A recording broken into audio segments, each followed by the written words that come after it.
Welcome to शुक्लाइटी point. आप सभी का स्वागत है आपके अपने यूट्यूब चैनल शुक्लाइटी पॉइंट में। मैं शिव शुक्ला आप सभी दोस्तों का हार्दिक स्वागत करता हूं।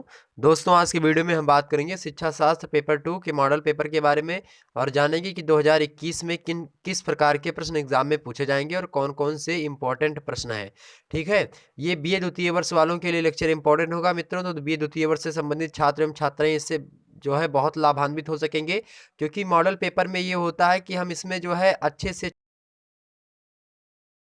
और ऐसे प्रश्नों को शामिल करते हैं जो विगत वर्षों में पूछे गए हैं। मतलब कि अगर आप प्रीवियस ईयर एग्जाम जो पेपर्स को उठा करके देखेंगे तो उनमें ये प्रश्न आपको देखने को मिल जाएंगे, क्योंकि मतलब इस प्रकार के प्रश्न जो है एग्जाम में पूछे ही जाते रहते हैं। तो जो लगातार प्रश्न पूछे गए हैं उनको भी इसमें शामिल किया गया है, जो महत्वपूर्ण है उनको भी, और जिनकी आ सकने की संभावना उनको भी इस मॉडल पेपर में शामिल किया गया। सेम इतने ही प्रश्न और ऐसे ही प्रश्न आपके पेपर में आते हैं। पेपर का वीडियो अगर आपने नहीं देखा है तो जो 2020 में पेपर हुआ था उस पेपर को मैंने अपलोड कर रखा है, आप देख लीजिएगा। प्लेलिस्ट में है, प्लेलिस्ट जो है मैं डिस्क्रिप्शन बॉक्स में डाल दूंगा। मित्रों, ध्यान रखेंगे अभी जो है इसका सिलेबस हमने शुरू नहीं किया है।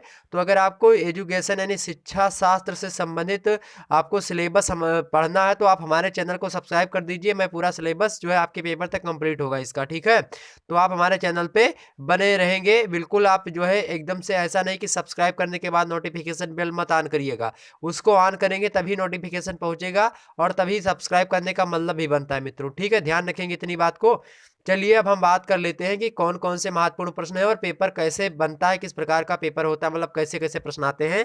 तो पहले आपको बहुविकल्पीय मतलब सॉरी अति लघु उत्तरीय प्रश्नों का सामना करना होता है, फिर दूसरे नंबर पे आपको लघु उत्तरीय प्रश्नों का सामना, और तीसरे खंड के अंतर्गत आपको दीर्घ उत्तरीय प्रश्नों का सामना करना पड़ता है। तो खंड आ, खंड बा और खंड सा, section A, section B and section C, there are divided part of 3। तीन पेपर में आपका खंड divide, this question paper is मतलब has 3 section A B C, इस प्रकार से डिवाइड होता है। और जो प्रत्येक सेक्शन होते हैं उनके जो कुछ इंस्ट्रक्शन दिए होते हैं, मतलब कि जो निर्देश दिए होते हैं उनका पालन आपको करना होता है। ठीक है, अब हम बात कर लेते हैं चलिए प्रश्नों के ऊपर थोड़ा सा कि किस प्रकार से आते हैं। ठीक है, इधर उधर की बातें नहीं बताते हुए बिल्कुल भी। अगर आपका सब्जेक्ट समाजशास्त्र है मित्रों तो उसकी वीडियो अपलोड हो चुकी है, उसके मॉडल पेपर अपलोड हो चुके हैं, उसके प्रथम प्रश्न पत्र का लगभग अधिकतर सिलेबस कंप्लीट हो चुका है, मतलब कि लगभग उसके 20 से 21 लेक्चर अपलोड हो चुके हैं सोशियोलॉजी बीए द्वितीय वर्ष के। ठीक है, ध्यान रखेंगे अगर आपके छोटे भाई बहन अगर बीए फर्स्ट ईयर की तैयारी कर रहे हैं तो भी आप हमारे चैनल पे बने रह करके कर सकते हैं। और अगले साल जब आप थर्ड ईयर में जाएंगे तो भी आप हमारे चैनल पे पूरा का पूरा नोट्स पा जाएंगे, पूरा का पूरा सारी चीज़ें पा जाएंगे। जब पेपर निकट आएगा तो इसका पीडीएफ वगैरह भी मैं आपको दे दूंगा। ठीक है, और पीडीएफ कहाँ मिलेगा ये भी मैं बताऊंगा आपको। ठीक, ध्यान रखेंगे इतनी बात को। चले बात कर लेते हैं द्वितीय प्रश्न पत्र की। मित्रों यहाँ पे देखें, द्वितीय प्रश्न पत्र का नाम होता है शैक्षिक विचार एवं व्यवहार, जिसको अंग्रेजी में हम कहते हैं thought and practice in education. तो thought and practice in education इसका नाम होता है। पेपर 1 का नाम है शैक्षिक विचार एवं व्यवहार। तो कैसा होता है शिक्षा का व्यवहार और कैसा होता है उसका विचार। ठीक है, इसको करना होता है। आपके जो टाइम होता है आपके लिए वो 3 घंटे का होता है और 100 नंबर का आपका पेपर होता है मित्रों, ध्यान रखेंगे। और एक दीर्घ उत्तरीय प्रश्न को पूछा था कितने मतलब कितने शब्दों में लिखना होता है, तो 500 शब्दों में लिखना होता है दीर्घ उत्तरीय प्रश्नों को। लोग पूछते हैं कितने पेज में लिखे, तो लगभग आपका 4 से 5 पेज भरा होना चाहिए। 4 से 5, 5 पेज या 6 पेज, तो ज़्यादा से ज़्यादा 6 पेज लिखेंगे और कम से कम तो 5 पेज या फिर 4 पेज तो लिखना ही पड़ेगा आपको। ठीक है, ध्यान रखेंगे। देखिए नोट में प्रथम प्रश्न पत्र के 3 खंड है, सॉरी प्रश्न पत्र के 3 खंड है। आ बा और सा तीनों खंडों के उत्तर उनमें दिए गए निर्देशानुसार दीजिए। मैंने बताया अभी।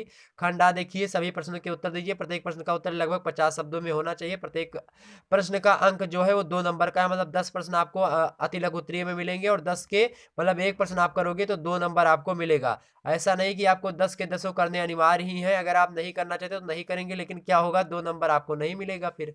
ठीक है, कोई बाध्यता नहीं कि नहीं 10 के 10 आपको करने ही पड़ेंगे, चाहे गलत लिखें चाहे सही। नहीं पता तो नहीं भी लिखेंगे, क्या जरूरी है। लेकिन पर हमारे चैनल से बने रहेंगे, पूरा का पूरा सिलेबस कंप्लीट कर लेंगे तो एक भी प्रश्न छूट के नहीं जाएगा, मैं दावे के साथ कहता हूँ। चलिए प्रश्न देखिए, पहला प्रश्न है कि आदर्शवादी शिक्षा में शिक्षक की क्या भूमिका होती है। तो आदर्शवादी शिक्षा शिक्षा में शिक्षा का क्या अर्थ होता है, यानी शिक्षक की क्या भूमिका होती है, इसको बताना था। कितने शब्दों में, 50 शब्दों में। जबकि 2020 का पेपर उठा के देखेंगे तो उसमें प्रश्न पूछा गया था कि सबसे पहला प्रश्न कि शिक्षा का अर्थ क्या था, मीनिंग ऑफ एजुकेशन। तो एजुकेशन की मीनिंग क्या थी इसको आपको बता देना था। आदर्शवाद के अनुसार सिद्धांत पूछे गए थे। इसमें क्या पूछ लिया गया, आदर्शवादी शिक्षा में शिक्षक की क्या भूमिका होती है, तो आदर्शवादी शिक्षा के शिक्षक किस प्रकार से होती है, इसको आपको बताना था। ठीक, आगे देखते हैं गांधी जी की शिल्प कला। जब इसमें आपसे पूछा था गांधी जी की शिल्प कला के बारे में पूछा जा सकता है कि उनकी शिल्प कला कैसी थी। अब जो है 2020 के पेपर में कौन सा प्रश्न बना था गांधी जी से अति लघु उत्तरीय में, तो बना था कि महात्मा गांधी के अनुसार स्त्री शिक्षा किस प्रकार से है, यानी women education according to Mahatma Gandhi. तो भारत में जो वुमेन एजुकेशन मतलब वुमेन एजुकेशन है, यानी जो महिलाओं की शिक्षा है वो किस प्रकार की है, ये उसमें पूछा गया था। तो आपसे पूछा जा सकता है 2021 में कि गांधी जी की शिल्प कला पर प्रकाश डालिए। अगला प्रश्न देखिए, गीजू भाई एवं बाल विकास। तो गीजू भाई का एक मतलब शिक्षक छात्र संबंध से रिलेटेड इन्होंने सिद्धांत दिया था, तो वो पूछा गया था 2020 में भी पूछा गया था। गीजू भाई से एक प्रश्न जो है एकदम से बनता है। तो गीजू भाई एक शिक्षा शास्त्री हैं और ये जो है तमाम प्रकार के सिद्धांत दिए हुए हैं। तो शिक्षक और छात्र के बीच में संबंध बताते हुए इन्होंने सिद्धांत दिया है, तो उसी से रिलेटेड प्रश्न पूछा जाता रहता है। तो अगली बार पूछा गया था प्रश्न कि गीजू भाई तथा शिक्षक छात्र के बीच में क्या संबंध होते हैं, इसमें गीजू भाई एवं बाल साहित्य के बारे में पूछा गया, मतलब वही है। ठीक, ध्यान रखेंगे। अगला प्रश्न देखिए, डाल्टन प्रणाली के सिद्धांत। डाल्टन प्रणाली का सिद्धांत आपको बताना होगा, आपको 2021 में प्रश्न पूछा गया था। जबकि इस जो है 2020 में आपको प्रश्न देखने को मिल जाता था कि आपने बताया होगा किंडर होता है। ठीक है, किंडरगार्टन का अर्थ या मॉन्टेसरी पद्धति की विशेषताएं बताइए, इस प्रकार के प्रश्न पूछे गए थे। ये सब प्रश्न भी इंपॉर्टेंट है, ये सभी चीजें क्लियर हो जाएंगी जब आप पूरा का पूरा सिलेबस हमारे साथ पढ़ लेंगे। शांति निकेतन देखिए, इससे प्रश्न पूछा गया था। शांति निकेतन का मतलब शांति निकेतन पर आपको क्या लिखना था, एक संस्था है, इस पर आपको 50 शब्द लिखने थे। अगला प्रश्न है, विश्व भारती क्या है। देखें, विश्व भारती क्या है, ये प्रश्न बड़ा ही महत्वपूर्ण है, 2020 में ये प्रश्न पूछा गया था। ठीक, अगला प्रश्न देखिए, व्हाट इज विश्व भारती, देखिए अंग्रेजी में। दूसरा देखिए, मीनिंग ऑफ किंडरगार्टन, किंडरगार्टन का अर्थ क्या होता है, ये भी प्रश्न 2019 का भी पूछा गया है। तो ये सब इंपॉर्टेंट प्रश्न है, क्योंकि ये प्रश्न पूछे जा सकते हैं, इसलिए हमने इनको शामिल करा है। ठीक, अगला प्रश्न देखिए, मेरिट्स ऑफ रियलिस्टिक एजुकेशन, यानी यथार्थवादी शिक्षा के गुण कौन कौन से होते हैं, इसको आपको बताना होगा। तो ये सारे प्रश्न इंपॉर्टेंट है, पढ़ लीजिएगा। अगला प्रश्न देखिए, पांडिचेरी आश्रम के बारे में आपको 50 शब्दों में लिखना था। साथ ही साथ आपको कैरेक्टरिस्टिक्स ऑफ जो है मॉन्टेसरी मेथड्स, तो मॉन्टेसरी पद्धति की विशेषताएं, मॉन्टेसरी ने शिक्षा से संबंधित विशेषताएं दी हैं, उसे संबंधित सिद्धांत दिए हैं, तो उन्हीं सिद्धांतों की क्या बतानी थी, आपको विशेषता बतानी थी। ठीक है, ध्यान रखेंगे इतनी बात को। चलिए, तो आपके 10 प्रश्न हो गए कंप्लीट। आगे बढ़ते हैं, खंडबा। खंडबा से प्रश्न पूछे जा सकते हैं कुछ इस प्रकार से। देखिए, नोट में, खंडबा में नोट आपको देखने को मिलेगा कि सभी प्रश्नों के उत्तर दीजिए। प्रत्येक प्रश्न का उत्तर लगभग कितने शब्दों में हो, तो 200 शब्दों में प्रत्येक प्रश्न का उत्तर होना चाहिए, यानी attempt all question, give answer of each question in about 200 words. प्रत्येक प्रश्न के उत्तर कितने में होंगे, तो 5-5 नंबर के प्रश्न होंगे, सॉरी 5 क्वेश्चन होंगे, 10-10 नंबर के होंगे, 5 प्रश्न करने होंगे आपको। ठीक है, 10-10 नंबर के हैं। देखिए प्रश्न, देखिए यहाँ पे, निषेधात्मक शिक्षा से आप क्या समझते हैं, तो निषेधात्मक शिक्षा से आप क्या समझते हैं मित्रों, इसको आपको बताना है। साथ ही साथ अगर ये प्रश्न आपको नहीं पता है तो आप बता सकते हो कि टैगोर के शिक्षा संबंधी विचार क्या होते हैं। तो इसी प्रकार से आपको पेपर में मिलेगा। मैं ये नहीं कहता यही प्रश्न आपको डायरेक्ट मिल जाएगा कि ये प्रश्न इतने नंबर पे हमने बताया था, ये मिलेगा। हो सकता है ये प्रश्न जो मैंने लघु उत्तरीय में बताया है वो दीर्घ उत्तरीय में पूछा जाए, जो दीर्घ उत्तरीय में बताऊँ वो लघु उत्तरीय में पूछ लिया जाए। लघु उत्तरीय दीर्घ उत्तरीय में थोड़ा डिफरेंस होता है, बस उसमें विशेष जो है पूरे का पूरा अध्ययन करना होता है, आपको विवरणात्मक विवरण देना होता है, या फिर आलोचना करनी होती है, या फिर पूरी व्याख्या करनी होती है, वो आपको किस में मिलेगा, दीर्घ उत्तरीय में मिलेगा। लेकिन इसमें किसी एक पक्ष कोई एक पहलू की चर्चा करनी होती है इसमें, जैसे निषेधात्मक शिक्षा से आप क्या समझते हैं। ठीक है, अब अगर यही प्रश्न दीर्घ उत्तरीय में पूछा जाता तो ये पूछा जाता कि निषेधात्मक शिक्षा की विशेषताएं बताते हुए उसकी परिभाषा दीजिए।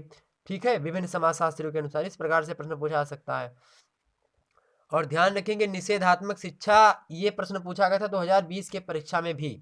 ठीक है, तो इसको इंपॉर्टेंट है, बहुत ही इंपॉर्टेंट है निषेधात्मक शिक्षा। लगातार एग्जाम में प्रश्न बनता है निषेधात्मक शिक्षा से, एक आध प्रश्न पेपर में आता है। अगला देखिए, टैगोर के शिक्षा संबंधी विचार क्या है। अगला प्रश्न देखते हैं, मॉन्टेसरी के अनुसार विद्यालय कैसा होना चाहिए। तो मॉन्टेसरी ने विद्यालय को लेकर के जो है तमाम सारे वक्तव्य कहे हैं, वो वक्तव्य कौन कौन से, उनके अनुसार विद्यालय कैसा होना चाहिए, विद्यालय का स्वरूप कैसा होना चाहिए, विद्यालय की भूमिका, विद्यालय का विस्तार कितना होना चाहिए, सारी चीजें मॉन्टेसरी महोदय ने बताया। मॉन्टेसरी की शिक्षा पद्धति जब हम पढ़ेंगे तो विस्तार से अध्ययन करेंगे। ठीक है, अगला प्रश्न देखिए, शिक्षा दर्शन के क्षेत्र की समीक्षा संक्षेप में कीजिए। बड़ा ही महत्वपूर्ण प्रश्न है। अगला प्रश्न देखिए, ये सारे अथवा करके अथवा कर लीजिएगा इसको। ठीक है, प्रश्न देख लीजिए इंपॉर्टेंट कौन है, बाकी अथवा अथवा करके जब वहां पूछा जाएगा तो केवल एक ही प्रश्न करने होंगे अथवा में से। जैसे ये 2 प्रश्न है तो इनमें से केवल चाहे ये कर दीजिए, निषेधात्मक शिक्षा का अर्थ बता दीजिए, उससे आप क्या समझते हैं उसको बता दीजिए, या फिर आप टैगोर के शिक्षा संबंधी विचार को व्यक्त कर सकते हैं। कितने शब्दों में? 200 शब्दों में। ठीक है, चलिए आगे बढ़ते हैं। आदर्शवादी शिक्षा के गुण 200 पर प्रकाश डालिए। अगला प्रश्न देखिए, प्रयोजनवाद का क्या अर्थ है स्पष्ट कीजिए। प्रयोजनवाद क्या होता है, इसको आपको क्या करना था मित्रों, स्पष्ट करना था, यानी मीनिंग ऑफ जो है क्या प्रयोजनवाद, तो प्रैगेमिज्म, इसको अंग्रेजी में क्या बोलते हैं, प्रैगेमिज्म बोलते हैं। ठीक है, PRAGMATISM, ठीक है, इसकी स्पेलिंग होती है, आप प्रोनाउंस कर लीजिएगा उसको सही से। अथवा देखिए, प्रयोजनवाद और शिक्षा का स्वरूप स्पष्ट कीजिए, ये भी प्रश्न इंपॉर्टेंट है, इसी से रिलेटेड है, ये दोनों प्रश्न एक ही है। प्रयोजनवाद के मूल सिद्धांत क्या क्या है, ठीक है, ध्यान रखेंगे इन प्रश्नों को। आगे बढ़ते हैं, और भी प्रश्न इंपॉर्टेंट ले लेते हैं हम। स्वामी विवेकानंद के शिक्षा दर्शन का संक्षिप्त परिचय दीजिए। तो स्वामी विवेकानंद के शिक्षा दर्शन का संक्षिप्त परिचय आपको देना है 200 शब्दों में। ठीक है, इन सभी प्रश्नों पर चर्चा होगी विस्तार से, ठीक, ध्यान रखेंगे। अगला प्रश्न देखिए, प्रयोजनवाद के अनुसार शिक्षा का पाठ्यक्रम क्या होना चाहिए। तो प्रयोजनवाद बहुत ही महत्वपूर्ण भूमिका निभाता है, और प्रयोजनवाद के अनुसार शिक्षा का पाठ्यक्रम क्या होना के लिए इंक्लूड करा, क्योंकि 2020 की परीक्षा में प्रश्न पूछा गया था कि प्रकृतिवादी शिक्षा का पाठ्यक्रम स्पष्ट कीजिए। ठीक है, किसका पाठ्यक्रम पूछा गया था, तो प्रकृतिवादी शिक्षा। तो आपकी बार पूछा सकता है क्या, प्रयोजनवाद की शिक्षा का पाठ्यक्रम पूछा सकता है। ठीक है, ध्यान रखेंगे। और प्रश्न आपसे जो है पूछा सकता है कि जो है योजना प्रणाली के गुण एवं दोषों का वर्णन कीजिए। योजना प्रणाली के गुण एवं दोषों का वर्णन कीजिए, बड़ा ही महत्वपूर्ण प्रश्न है, इसको भी ध्यान रखेंगे।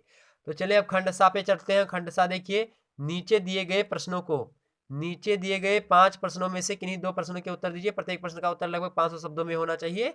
इसी प्रकार से आपको दीर्घ उत्तरीय प्रश्न मिलेंगे। ठीक है, देखें यहाँ पे देखिए, पहला प्रश्न है कि शिक्षा तथा दर्शन एक ही सिक्के के 2 पहलू हैं। जैसा कि हमने आपको बताया था कि दूसरा प्रश्न जो है वो दर्शन से रिलेशन रखता है, तो दर्शन और शिक्षा में क्या संबंध होता है, तो शिक्षा तथा दर्शन एक सिक्के के 2 पहलू होते हैं। जैसे हमने शिक्षा मनोविज्ञान में पढ़ा मित्रों कि शिक्षा और मनोविज्ञान एक सिक्के के 2 पहलू होते हैं, उसी प्रकार शिक्षा दर्शन से भी संबंध रखता है। शिक्षा और दर्शन एक सिक्के के 2 पहलू होते हैं, इस कथन की विवेचना करनी थी आपको। अगर 2020 में प्रश्न क्या पूछा गया था कि दर्शन से क्या तात्पर्य होता है, शिक्षा और दर्शन के संबंध पर प्रकाश डालिए। अब वहां पे ये प्रश्न पूछा, एक प्रश्न शिक्षा और दर्शन से रिलेशन से लेकर के हर बार एग्जाम में पूछा जाता है। तो शिक्षा दर्शन से रिलेटेड एक आध बार प्रश्न पूछा जाता है, मतलब हर बार पूछा जाता है। क्यों? क्योंकि शिक्षा दर्शन उस पेपर का ही नाम है, पूरा का पूरा पेपर में शिक्षा और दर्शन से ही पूरा का पूरा चीज होगा।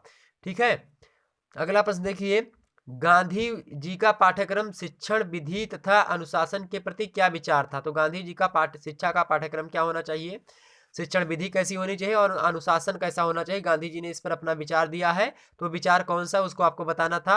अगले हैं टैगोर महोदय। टैगोर महोदय ने शिक्षा का पाठ्यक्रम क्या रखा, अनुशासन की विधियां क्या रखी और शिक्षण विधियां क्या रखी हैं, इसके विषय में भी विचार व्यक्त कीजिए। क्या विचार व्यक्त किया है टैगोर जी ने, रविन्द्रनाथ टैगोर ने, इसको भी आपको बताना था। 500 शब्दों में इनमें से केवल 2 प्रश्न आपको बताने हैं। विश्व भारती टैगोर की अमूल्य देन है, व्याख्या कीजिए कि विश्व भारती किसकी देन है। तो टैगोर, रविन्द्रनाथ टैगोर की देन है, इस कथन की व्याख्या करनी है आपको।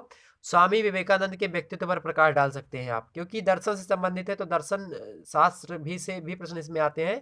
तो विवेकानंद के एक जो है दर्शन शास्त्री हम उनको कह सकते हैं। ठीक है, भारतीय दर्शन के एक बहुत बड़े उन्नायक रहे हैं स्वामी विवेकानंद, और आदर्श भी हैं।